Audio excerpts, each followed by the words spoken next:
Hello, good morning.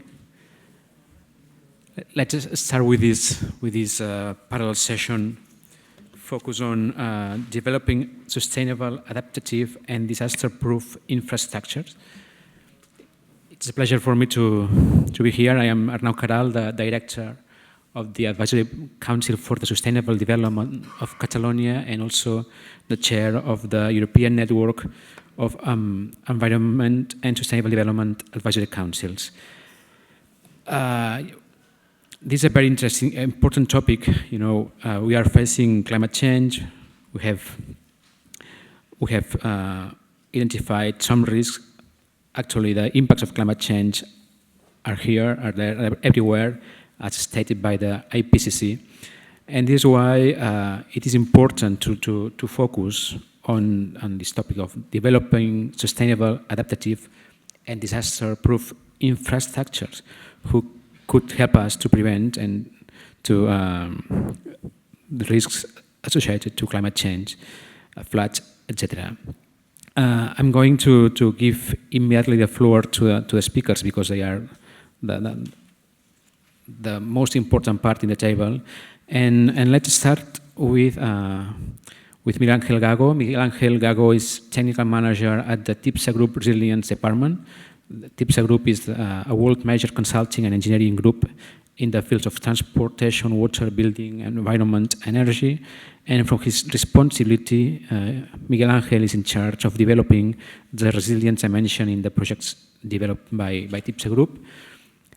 He has developed for this a number of risk protection and plans in large urban and regional areas, such as La Rioja, in the metropolitan area of Barcelona, but also in Peru, Guatemala, and Brazil.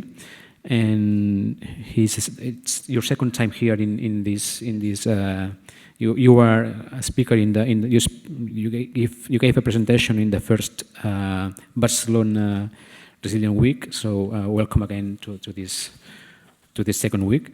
Then we will have Tamsin Mills, who is a professional planner currently working with a sustainability group at the City of Vancouver.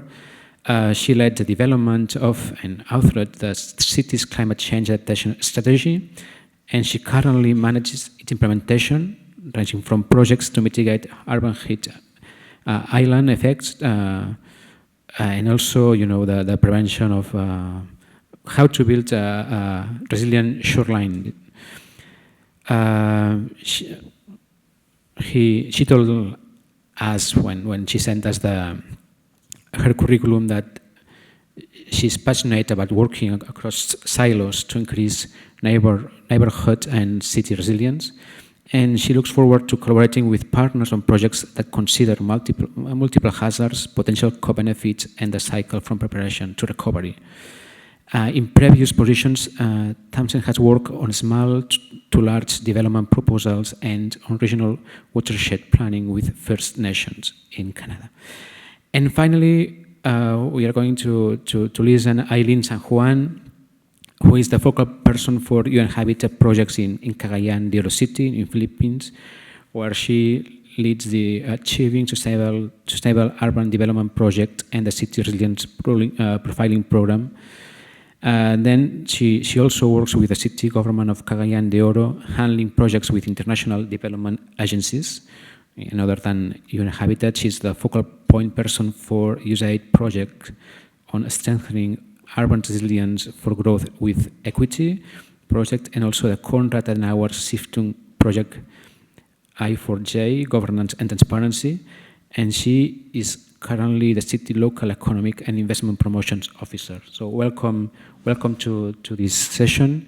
Thank you for participating and sharing your views with the audience. You have 30 minutes more or less. I will be quite strict with time, with this kind of Latin flexibility we have, but then it's time for you. So the floor is yours.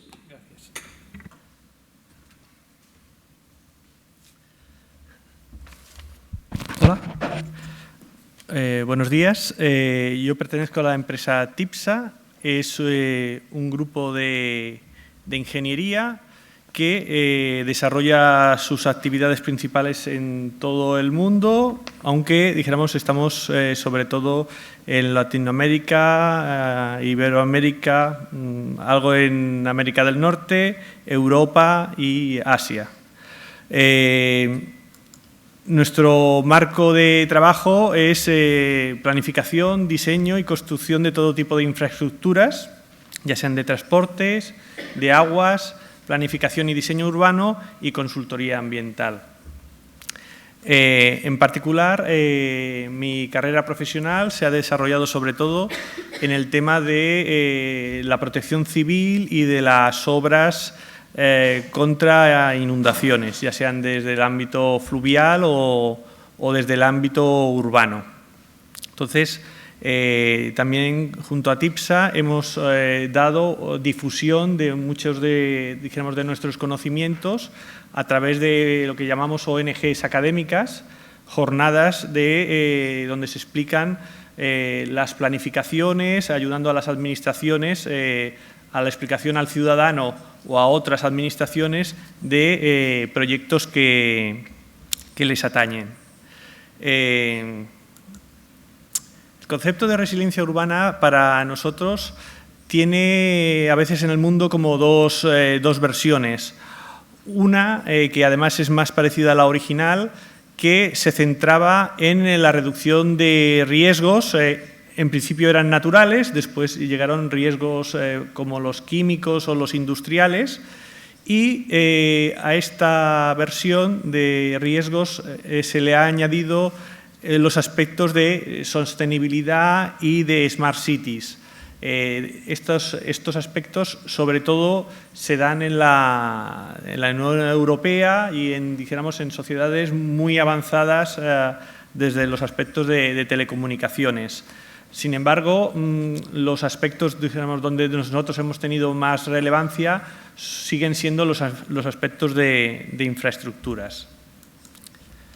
Un primer paso que yo creo que es fundamental para que se entienda la resiliencia y las infraestructuras es que se necesita planificación, como estamos hablando sobre todo del entorno urbano, pues de planificación urbana. Cualquier infraestructura sobre un territorio que no esté planificada, al final se convierte en un parche a un problema que en un cierto momento aparece sobre el territorio. En el área donde nos encontramos nosotros del Mediterráneo, uno de estos problemas es el de las flash floods o tormentas relámpago, que provocan grandes intensidades de lluvia sobre territorios sensibles, que es donde normalmente se han asentado las ciudades, zonas llanas que con grandes intensidades de lluvia producen inundaciones. ¿Qué entendemos por infraestructuras sostenibles, flexibles o adaptativas y resistentes a eventos extremos? Nosotros lo que hemos querido entender con el título de la ponencia general es que normalmente hay una legislación que nos impone unos periodos de retorno para los cuales hemos de diseñar una serie de infraestructuras que nos dan un cierto grado de protección asociado a este periodo de retorno. Las consecuencias del cambio climático, dijéramos, a salvo de que haya personas que no sigan sin creerlas, nosotros tenemos claro que afectan a cuanto a las temperaturas y a la cantidad de lluvia que caen sobre los territorios. Está más por demostrar cómo pueden afectar a la intensidad de los fenómenos extremos, que es lo que yo estudio, y, de todas maneras, no es un problema de si se van a intensificar más los eventos extremos, sino si su frecuencia va a crecer, que parece ser que sí, y que las respuestas de las infraestructuras que nosotros consideramos sostenibles, flexibles y resistentes a eventos extremos ha de ser una respuesta dúctil. Es decir, una vez superado ese límite que nos hemos impuesto nosotros como sociedad, legislativamente, la infraestructura no tiene que caer de manera dramática, produciendo más daños incluso, a lo mejor que no haber hecho la infraestructura. Aquí tenemos el área metropolitana, donde tenemos a Barcelona. donde tenemos a Barcelona, que es una ciudad muy densa entre dos ríos, el río Besòs y el río Llobregat. Por otra parte, tenemos el espacio metropolitano, que lo constituyen 20 o 30 pequeñas ciudades, entre 200.000 y 50.000 habitantes o algunos menos, que son pequeñas zonas urbanizadas en las proximidades de Barcelona. Estas ciudades disponen de espacios urbanos abiertos, pero también disponen de rieras y torrentes que muchas veces son naturales y están sujetos a la posibilidad de protagonizar inundaciones, digamos, muy rápidas. En esto son distintos a otro tipo de inundaciones que puede haber en Estados Unidos o en Asia, que duran muchos días. Aquí son muy rápidas, pero que igualmente pueden producir pérdidas humanas. La ocupación de estas áreas puede incrementar su vulnerabilidad si no se planifica adecuadamente su implantación. Vuelvo a decir, la planificación, ya sea a 10, 20 o 30 años, es vital para que las obras que se puedan hacer, es decir, las infraestructuras, puedan llegar a ser resilientes. Si no, se convierten en obras de ingeniería de grandes costes que difícilmente a veces el ciudadano las entiende. Bueno, en cuanto al cambio climático, creo que la idea de estos eventos es que el incremento o decremento de la violencia, los modelos no lo acaban de decir claro, pero lo que sí que puede pasar es que su frecuencia aumente. La planificación es el primer paso de la estructura sostenible, ya lo he dicho, y en el caso del agua, el diseño urbano sostenible al agua o sensible al agua es pensar que al agua no la vamos a mandar a la universidad para que haga lo que nosotros queremos. O sea, el agua ya sabe, o sea, lo que hace, lo hace desde antes de que el hombre estuviera en la tierra. Por lo tanto, hemos de ser nosotros los que seamos sensibles a lo que hace el agua y no ponernos o en zonas inundables o en otros sitios de riesgo.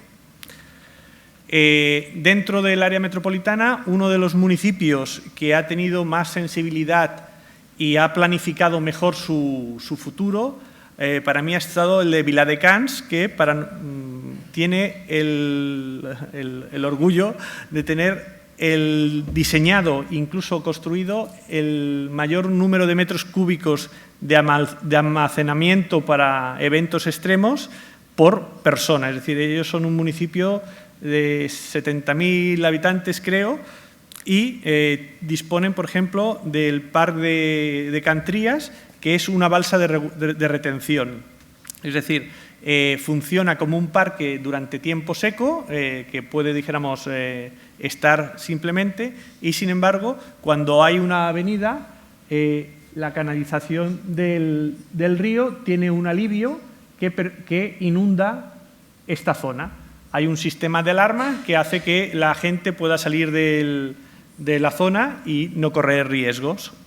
Realmente esto pasa 4 o 5 días al año, que hay riesgo, y los otros 360 días se puede hacer que esta infraestructura funcione como parque. Infraestructuras que tengan ese doble uso es muy importante. El ciudadano ve que se invierte en cosas que pueden servir para varias cosas. Otra tipología el anterior está construido. Este también está construido, es una balsa de laminación con un volumen más pequeño y que es un parque urbano totalmente que tiene asignadas unas zonas de inundación preferente. Aquí tenemos el parque y hay unas zonas bajas que pueden inundarse, dijéramos, en los momentos justos de una inundación por el torrente que atraviesa después unas líneas de trenes y de autopistas. También construido. El Parc de la Marina en otra vista. Otra cosa que se puede hacer es el uso extendido de los sistemas de lo que llaman drenaje sostenible o regulación de la escorrentía. Aquí tenemos una zona industrial donde simplemente haciendo que las cunetas sean bajas, tenemos 1 kilómetro de una cuneta de varios metros de ancho, donde caben miles de metros cúbicos y, sin embargo, después a la zona industrial no la afecta en su uso cotidiano. Aquí tenemos unas fotografías porque esto también está construido. Como podemos ver, Viladecans, aparte de planificar estas obras, las ha incluido en su contexto urbano sin ninguna problemática. Hay que mantenerlas y en días de lluvia, como vemos aquí, pues hay una balsa de laminación de a lo mejor 1 metro de calado, una cosa así. No era una lluvia especialmente fuerte. Otras zonas de rotonda, que son sitios rodeados de carreteras donde nadie va a ir normalmente y sin embargo pueden ser espitas para que las redes de drenaje puedan aumentar su calado. Aquí después del evento, el agua llegó más o menos hasta aquí, que como podéis ver es donde han llegado los flotantes que traía el agua. Una solución ya mucho más urbana, cuando ya el tema lo tenemos ya urbanizado, es los llamados depósitos de tormenta subterráneos. Aquí, dijéramos, debajo de una calle, esto fue una urbanización que ya existía, se tuvo que hacer una laminación a posteriori porque no se habían dado cuenta de que se estaban poniendo en una zona inundable. El aspecto interior es este, 200 metros de largo, 8,60 de ancho y unos 10 metros de profundidad. Esta obra se podía haber hecho a cielo abierto si hubiera estado planificada. En principio, como fue una cosa sobrevenida, se tuvo que hacer, dijéramos, gastando más recursos. Finalmente, el grupo TIPSA ha habilitado, dijéramos, una unidad de resiliencia urbana que lo que hace es intentar calcular la resiliencia de las ciudades utilizando un modelo matemático o de base de datos que se llama HASUR, que intenta dijéramos, identificar los servicios, ver las interrelaciones entre ellos y, de acuerdo con los actores implicados, proyectar, o sea, dar solución como proyectos de mejora en la red para poder realizarlo. Y con esto termino y más adelante en las preguntas podré, si a alguien le ha quedado alguna duda, responder. Muchas gracias. Thank you, Miguel Ángel. Now, Tanzim, the floor is yours. Thank you.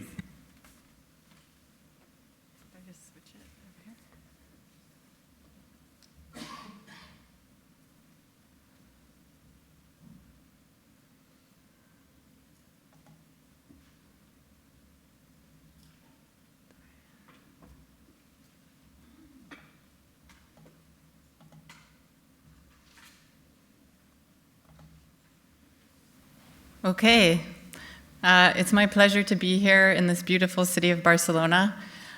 Hopefully I can get a bit of participation. Does everybody understand me more or less? Yeah, okay. So hands, who's been to the city of Vancouver? Okay, a few people. Anybody go for a bike ride around Stanley Park? So this is one of the biggest parks in Canada, Stanley Park. So here's a bit of context. This is, where's the pointer? Here we go. So here's the city of Vancouver in the Metro Vancouver region. In the Metro region, there's about 2.5 to 3 million. And in the city of Vancouver, which is about the same size as Barcelona, there's about 600,000 people. So even though it's one of the most dense cities in North America, it definitely does not rival Barcelona. So looking at this picture, we have the Coast Mountains, the Fraser River. Here's the border with the States, and of course, our coastline on the Pacific Ocean. So looking at this, can anyone tell me what some of the vulnerabilities to climate change might be? Anyone? Yell it out. Am I going to get any participation? I'll just keep going if I don't hear anything. Flooding. Okay, one more thing, and then I'll move on. So our water, drinking water comes from reservoirs right here. So again, just quickly, there's lots of people that live near the ocean. It's very popular. We have many assets. I think we were ranked in the top 20 for the amount of assets that are vulnerable to sea level rise in the world. We do have the largest port in Canada, and of course, a beautiful Fraser River estuary, and a biodiversity strategy that's aiming at naturalizing some of the shoreline. So along with our sustainability plan, which is called the Greenest City Action Plan, in 2012, we also adopted a climate change adaptation strategy. So we worked with scientists at the University of Victoria to look at, okay, how is the climate going to change? And then we went through a risk and vulnerability assessment to prioritize about 20 impacts to the city. What were sort of the most important impacts? And then we came up with actions across those impacts. And so we sort of have 9 priority areas. So I'll touch on a few today. It's very wet in Vancouver. It rains a lot. But we have to tell people, sorry, it's going to rain more. So when it rains, it pours. We're going to see an increase in those very intense days of rain. So on those heavy rain days, it's actually going to rain about 35% more by 2050. So that means a higher risk of street flooding, more overland flooding, sewer backups, all sorts of issues with public infrastructure. So some of the things that we have underway, we did a rainwater management plan for the whole city, looking at where we were at risk and really what we could do. So to implement that, we're going to implement it through green infrastructure, both for water quality and also to manage some floodwater. We've looked at our historical rain curves, and we've taken the curves and brought them up to present day to reflect what kind of rain we have now. And we've also projected rain to 2050 and to 2100. What do these curves that the sewers engineers use look like in the future? Looking at what kind of size of sewer pipes makes sense in those catchments. We're also separating the sanitary and the storm sewer. So right now they're combined, but by separating them, we'll add a bit of capacity, as well as eliminate the combined sewer overflow, so when they all go out into the ocean. We've also really increased our public communication. As much as it's hard to believe, when you have a storm drain covered in leaves, that's a big reason why there's flooding to people's homes and to basements. It's not that hot in Vancouver, but nobody in Vancouver is ready for heat. So when there were 4 days in a row at 34 degrees, we actually had about 200 excess mortalities due to heat. So we're not really ready for it. And hottest days are going to be even hotter, and we're going to have twice as many days above 25 degrees by 2050. Last summer, there were extreme forest fires all around Vancouver, so it was very heavy, dense smoke in the city while there was a lot of heat. This is a picture of some of the mapping we've done. So we had surface temperature mapping, air temperature mapping, and then the green is our tree canopy cover.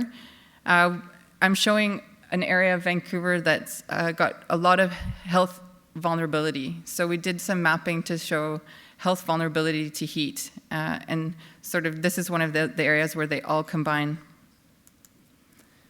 So one thing that we've been working on are cooling stations. So we call them parklets, or taking the parklet model to provide outdoor seating outside some of the social housing units that don't have any common space. So providing the seating outside, adding shade, either with a canopy or trees, and providing a water fountain, as well as information about heat.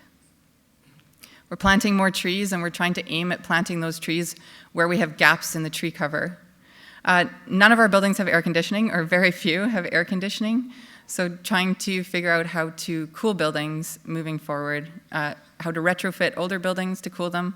The newer buildings, of course, are much better. Adding water fountains, public ability to get water around the city. We have heat response planning. We have a huge core of volunteers that when it's really hot will go out and check and knock on doors. And we have very strong water restrictions. Our water comes from those mountains. Unfortunately, there's going to be a 60% decrease in snowpack by 2050. So those water reservoirs are going to be dependent on rain, on precipitation. So by the end of the summer, we may see a lot of drought and heavy water restrictions. So this is my favorite topic, so I'll touch on this quickly. We're preparing for sea level rise. This is public art, but it does sort of show you some of the levels that the ocean could get to. So this is a very dense area of Vancouver. This is flooding. There's just a little bit of flooding here in the current day in a 500-year return storm. By 2100, risk grows significantly. We have maps like this. We did 5 scenarios. We did some scenario planning, so we started with 5 scenarios of sea level rise. We raised our building elevation. So in 2014, since all buildings built in this expanded floodplain area, the main floor area is built at 4.6 meters instead of 3.5 meters, anticipating sea level to 2100. Of course, the transition time is very uncomfortable from an urban design perspective. You have some buildings up here, some down here, a lot more stairs, so it creates accessibility problems. We really like to have fluid between public and private, so people can have an animated streetscape experience, and now we're looking at how can we change that. We did some asset mapping, so we had a big workshop, brought telecommunications and the public transportation and social services to look at what's in the way of what will be flooded and what can we do. We also started to identify and evaluate options to respond to sea level rise and potential flooding. So the response really falls in these buckets of adapting, protecting, or retreating. So retreating, moving out of the area. And we started with evaluation criteria. So in terms of people, environment, economy, and implementation, we wanted to compare alternatives. So I'll show you an example. So right now I'm looking at one area of the city. This is just for one area where we have a bit of a lagoon, or it's called False Creek. So one option perhaps would be a tide gate. It's a narrowing here, and there's billions of dollars of assets in the area behind this. So perhaps a tide gate. Oh, here's the map. Or we could raise the entire seawall. The seawall looks like this. It's an active transportation corridor. It's also probably one of the most visited pieces of infrastructure in Vancouver. And it would have to be raised on average 2.3 meters, as well as made seismic. Earthquakes are an incredible risk in the city of Vancouver, so you'd have to make everything seismic as well. So what we did was look at all the performance measures, so the number of people displaced, risk of hazardous material release if there was a flood, damage to buildings, as well as the cost of implementation, and try to say how adaptable is this option and the ease of implementation. And this is just a high-level look at options, so trying to compare a few options, find out which options make the most sense or are preferred, and then the next step will be community engagement to say what have we missed and which option is preferred. So finally, of course, with sea level rise especially, it's very difficult to communicate out about it. We don't want to create a lot of fear. We want to create ideas, and we also are dealing with uncertainty. So while the state government or province, in our case, has suggested we should be using 1 meter of sea level rise by 2100 and 0.5 meter by 2050, there's a lot of uncertainty involved in that, especially when it comes to storms and waves. So we're asking ourselves, what do we know enough to do right now? And so what we know enough to do right now is definitely engage the community. Start talking to the neighborhoods and citywide about how the coastline's going to change. We know enough to implement no-regret actions, so those actions that improve the livability or help coordinate with one of our sustainability actions. We know enough to refine our engineering design in some of the areas where the risk is a more near-term risk. So we have a few areas where we're looking at, do the soils support some kind of protective measure like a dike? We definitely know enough to preserve future options. So this is a big one. As there's redevelopment near the coastline, there's a new park being built right now on the Fraser River. So we're looking at how much space might we need in the future to put a dike there. And so they need to incorporate that in in park design. Or there's a new development on the northeast part of the False Creek. And they're looking at, okay, we need to raise the roads while we're doing this. Might as well do it now, raise the road. The road might act as a bit of protection, and the park that's going down to the water, let's raise that, put some contaminated soil, cap it, and we have some option for a higher park. And of course, we need to monitor to help review our path as we learn more. So thinking about when might it be a risk? So we made a timing tool that told us, okay, in this part of the city, it looks like you'll have more common flooding from the ocean, sort of those 1 in 50-year floods, in the year 2040. So then think, okay, how long is it going to take us to build something? Okay, probably 15 years, back it up, and then how long is it going to take to get political community support funding, and back that up. So sort of have a threshold of the decision date. And we'll start to monitor that continuously. And that's all. Thank you very much.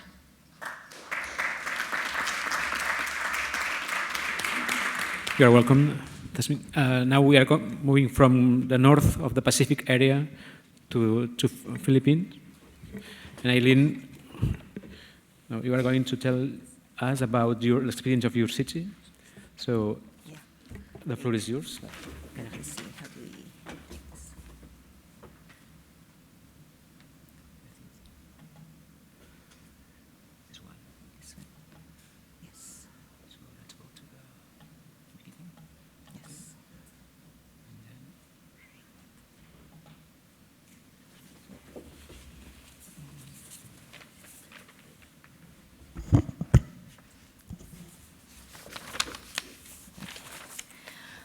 Good morning.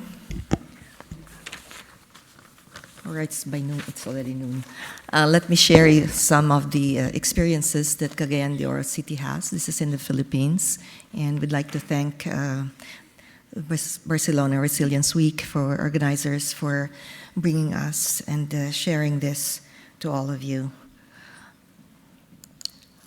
The most pressing issue of our time is climate change.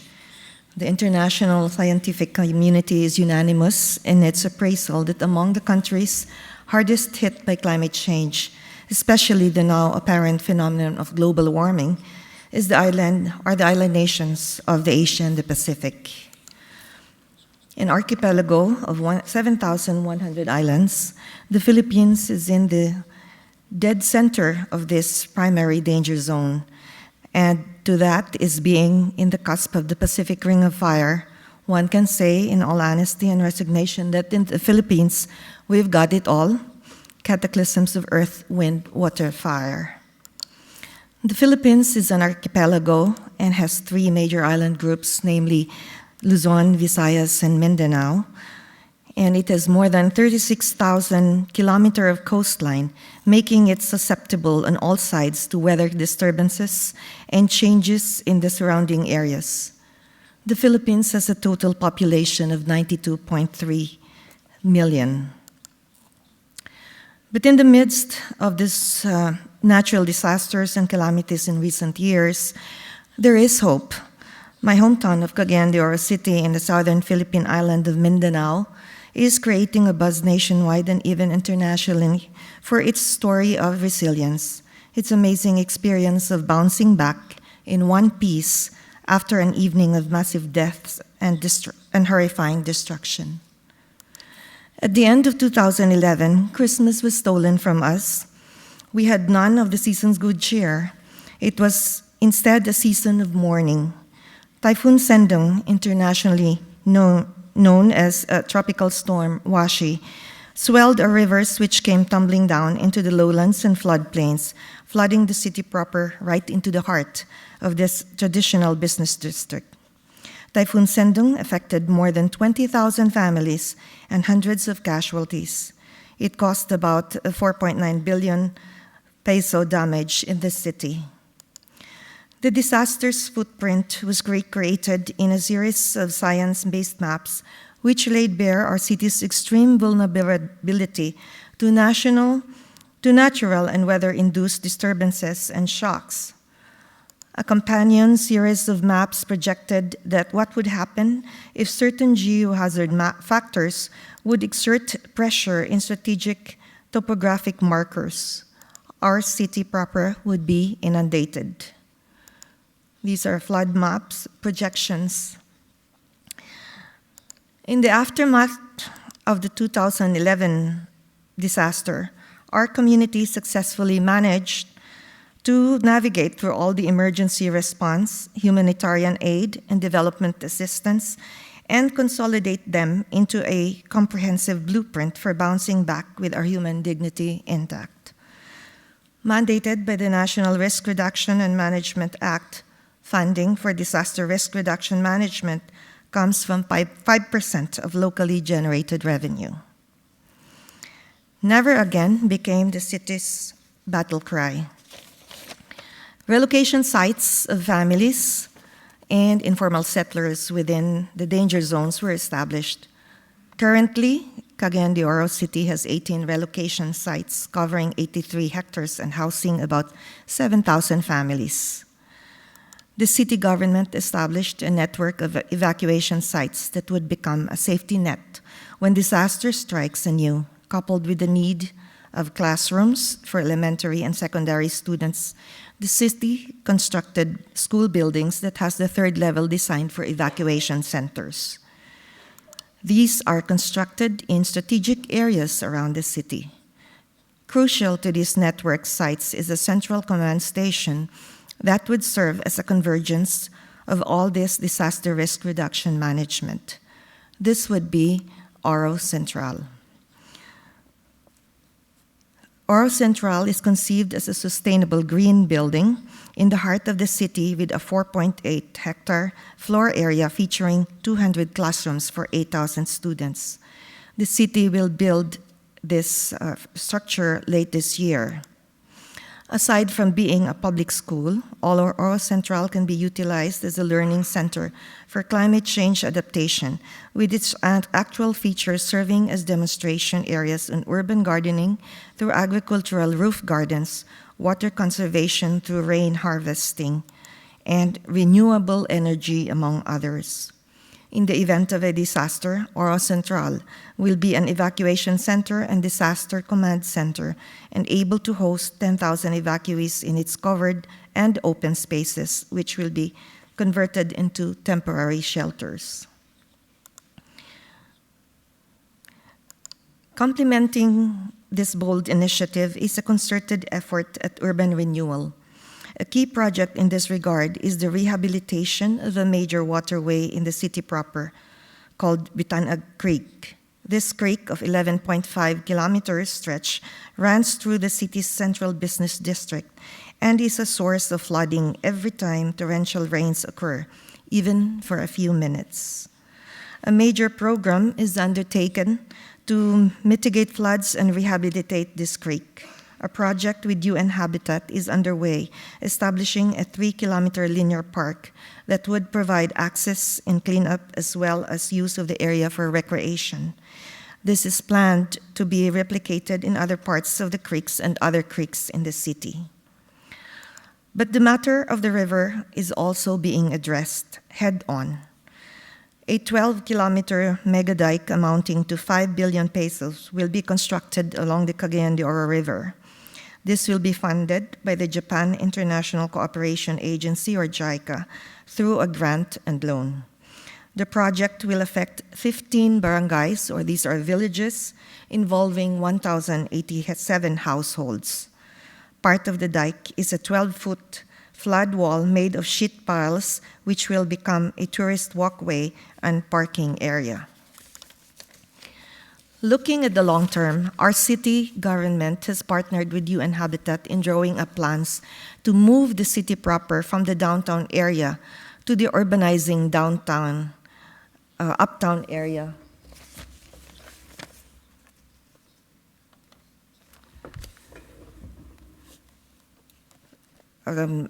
Uptown area in the ambit of the old airport. This is now Cagayan de Oro's planned city extension, which will be called Alta Tierra de Oro. This is designed to decongest the city's urban center and develop a planned area that will provide public services and generate socio-economic opportunities. The site covers 900 hectares, which is located at the midpoint of the north-south axis of Cagayan de Oro, about 10 kilometers from the city center. One of its advantages is its elevation of 180 meters above sea level, making it safer than the rest of the city from flooding or storm surge. Its location is also considered ideal because of the presence of wider tract of land that is available for development. Specifically, the planned city extension will be characterized by residential, institutional, commercial, and agri-processing uses, supported by community and shelter facilities, power, water, sanitation systems, interspersed with large public spaces, which comprises about 39% of the total PCE area, including ecological corridor and several community parks and green spaces. The planned city extension will follow a phased implementation strategy spanning a period of 20 years. Interestingly, where the new city center is envisioned to rise happened to be up the cliff where the ancient settlement of our forefathers was located. They lived up in the highlands overlooking the river because they were wary of the vagaries of the river and of the weather. Now we turn to the wisdom of our ancient selves. Thank you very much for letting us share this with you.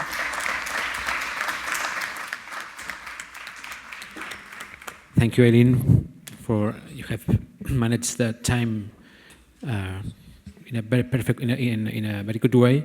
So now it's, although due that we started with some delay in the session, I ask you to finish the session at 10 past 1. So we are going to use 10 minutes of your lunchtime.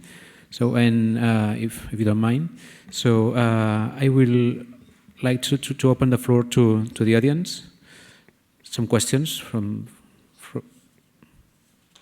if not, I have some questions, but I would like to give you the opportunity of sharing your views and also asking to the speakers.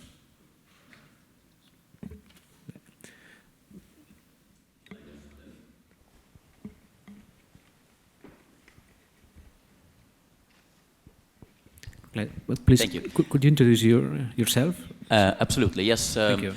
So my name is Sigvald Harrison, Associate Professor of Ecopreneurship at Copenhagen Business School, also very active in building resilient energy solutions with some installations in the Philippines. So I was wondering whether your work in the Philippines also relates to and addresses renewable energy solutions, as the regular energy solutions are typically knocked out in the typhoons that you described.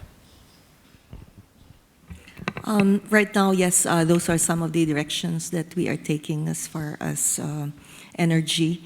But as you may be aware,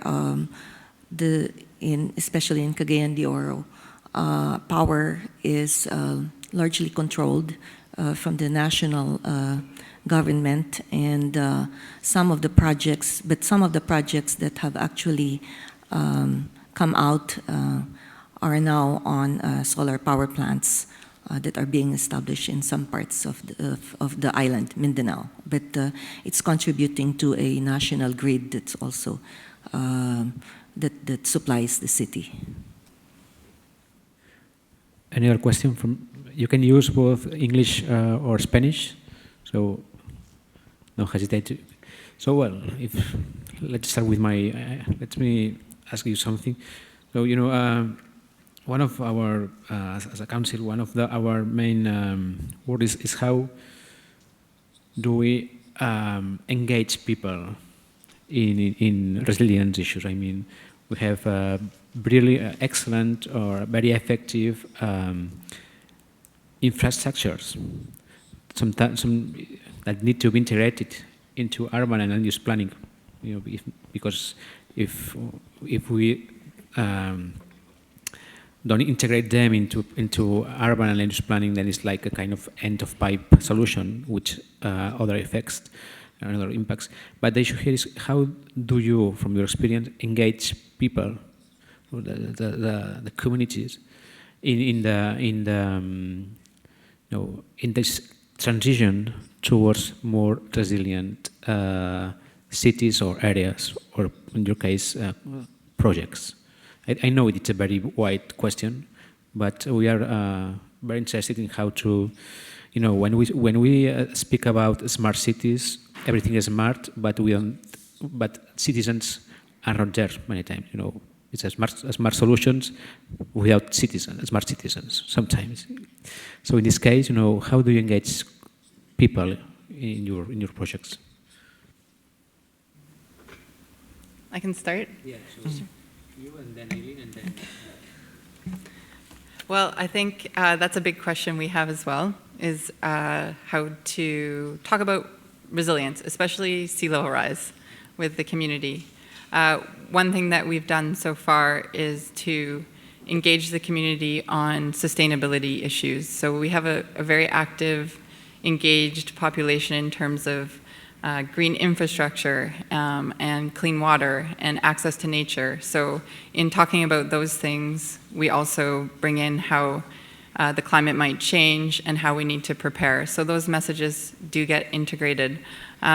In terms of sea level rise, we've just been talking to our neighboring municipalities about how to encourage action instead of creating fear, and thinking about how we talk about the coastline and how it might change, and use visualization to give an idea of how it might change, but also use as many different ways of interacting with the community as we can. So getting an artist in residence with our group at work to start thinking about how through art we can engage the community on the coastline changes.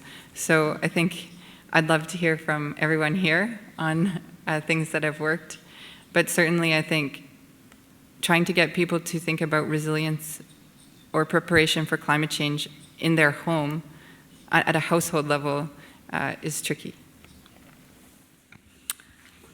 In Cagayan de Oro, especially after the big disaster that we had, we really engaged the community to be part of the process. Vulnerability and risk assessments were done with the participation of different groups, public sector, private sector as well, and the academe. In fact, in the preparation of some plans, as I've presented Oro Central, which actually was an award-winning design that was given the city, was participated by the academe as well as architects, United Architects of the Philippines, and private sector. And in the other plans that we have also in this planned city extension, which really requires stakeholder participation, we have undergone through a series of forum and discussion, and this is one thing that you could really get everybody to go in the bandwagon and for resilience.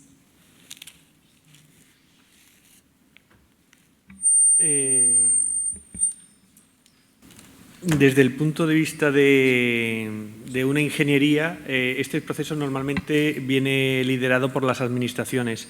Como experiencia de TIPSA puedo comentar la que tuvimos en el proceso de Lima Norte 2, que es un proceso de dotar a un tercio prácticamente de la ciudad de Lima de abastecimiento y saneamiento, que dijéramos TIPSA tuvo que subcontratar como unas 100 personas que eran emprendedores sociales, es decir, mientras nosotros hacíamos el proyecto, que podía llevar pues, una canalización en zanja por una calle, etcétera, explicar a las personas que vivían ahí en qué les iba a beneficiar el proyecto de abastecimiento, es decir, el abastecimiento de agua en esas ciudades, Lima casi no llueve, es bastante crítico, a veces está en manos de particulares que pasan con camiones con agua que no es del todo potable o que es sospechosa por poder. Entonces, que estos proyectos iban a influir en la salud de las personas. O sea, en los países con agua contaminada o que se contamina, este es un problema importante, sobre todo de la salud de los niños, sobre todo. Entonces, hemos de decir que estas personas que trabajaban para explicar el proyecto tuvieron muchos éxitos, pero que es difícil. A veces tuvieron que salir de algunos barrios escoltados por la policía porque a veces los veían como que esto lo que les iba a llevar era pagar el agua, y para ellos era fuera de toda mentalidad pagar por una cosa que ellos obtenían de una manera que era pagando también a un tercero, pero era como una especie de yo no te obligo a hacerlo. Si te pongo un colector o te pongo una tubería, te voy a obligar a que pagues el servicio. Entonces, es una cosa que realmente no está en el ámbito de los ingenieros y que necesitamos de muchas más conocimientos de otras áreas para lograr que la población se implique. Okay. Any question from your side? If not, just one from my side, the last one. Do you know that resilience has been integrated in the DNA of public administrations? I mean, it is easy, from your perspective, to work with different ministries or departments in the city with different views, trying to work together, manage, from different perspectives, working with engineers, but biologists, it's not easy. Public administration is a very rich ecosystem inside. So what is your experience about this? Great question. I think it's one of the hardest things, unbelievably, is to make sure that that resilience and preparing for climate change is integrated across the city, across the departments. Engineers are in a different building. Parks Board is halfway across the city. Everybody wants to do it, but everybody calls me, and I cannot answer the phone every time. So it's in 4 years since we created the strategy, it's improved a lot, and I think it's about having workshops and paying attention to staff engagement and working with staff across departments and having champions in each of the departments and having a very strong executive sponsor that's bringing the groups together. I must say that in my experience, we were doing climate change preparation, adaptation, and then this concept of resilience sort of started to get more and more popular. And to me, resilience is really the strongest silo buster, because we really, for the first time, can work with the social planners and look at, okay, Vancouver, we have some studies showing that we're very isolated. People don't know their neighbors. We live in these high rises, lots of vacant rooms. That's a huge problem from a resilience perspective. So it's sort of one of the umbrella things, I think, is resilience, bringing the departments closer together. I agree with Tamis, but yes, resilience is really a big word now. In fact, I can say that in the city of Cagayan de Oro, things have been working. Each department is just doing its own thing. It's very compartmentalized, and of course, when the disaster struck, then it really started to get everybody moving into one direction.